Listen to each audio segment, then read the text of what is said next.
तनी है कविता सुनी और वो साथे कबो ऐसन भइल होखे तो आपन अनुभव साझा करी। सुनबा तो हंसबा तू बहुते यार, गइल बारात रहे गंडक के पार। होटल में रुके के रहे व्यवस्था, दरिये पर मिल गइल पानी या नाश्ता। गजबे के रहे भाई प्रबंध, बगले से भोजन के आयल सुगंध। खाए के खातिर लोग लाइन लगावल, भोजन बा मस्त सब है इहे बतावल। तहिया के घटना ना अबले भुलाइल, तहिया के घटना ना अबले भुलाइल। हमहू तो रहनी है भैया भुखाइल। सुनबा तो हमरो के लगबा तू को से, लिहनी प्लेट और लगनी परोसे। गजबे सनेस एगो काने में पवनी, गजबे सनेस एगो काने में पवनी।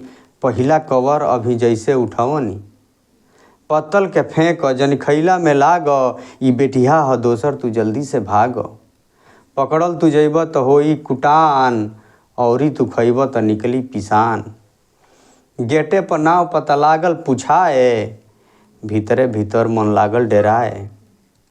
खैले बिना अगर जे पत्तल गिरैती, सबका से पहले तब हम ही धरैती।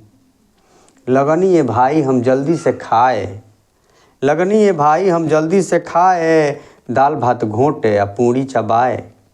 लगनी हम खाना के पानी खा गटके, लागल उ पत्थल खा घेंटू में अटके। रहे जवान एगो पानी ले आइल, चिन्ह गइल हमरा के ऐसन बुझाइल। कहलस कि खा ली अब रउओ दबा के, निक नहीं लागेला कौओ भगा के। रउओ तो कौन से कम नहीं बानी, ली हई पी ली बिस्लेरी के पानी। कहीं तो औरी पनीर लेके आई, शर्म तो बाटे ना गप गप खाई। भले हमार खेत बाटे बेचाइल, रोकी ले ना भीख मंगन के खाइल। गलती हो जाला जनी इतना डेराई, गलती हो जाला जनी इतना डेराई। ठूस ठूस खाई या इज्जत से जाई। सुनते ही बात भाई लाग गइल सर के, जे आगे रहल सबे हट गइल फर्क। राती में देखनी हम जेठ के दोपहरी, इतना वो इज्जत से भेजल लो बहरी।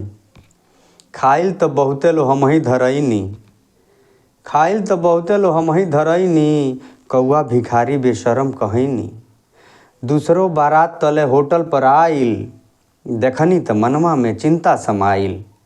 सोचनी ए बेटिया के होई का हाल, घट जाई खाना तो होई बवाल। होई परिश्रम से पैसा जुटवले, यही व्यवस्था में रात दिन धवले। एने ए बेटिया के सूखल परान, ओने ओ बेटिया के होई जियान। घराती के पक्ष पहले आवे बुलावे, कि पाहुन लो जाते ना पत्तल उठावे। अब के समय लोग कहे न आवे, तबो बाराती लो खाना पधावे। धैनी हम कान कहीं शादी में जाए, धैनी हम कान कहीं शादी में जाए। बिना बुलौले ना कवर उठाए।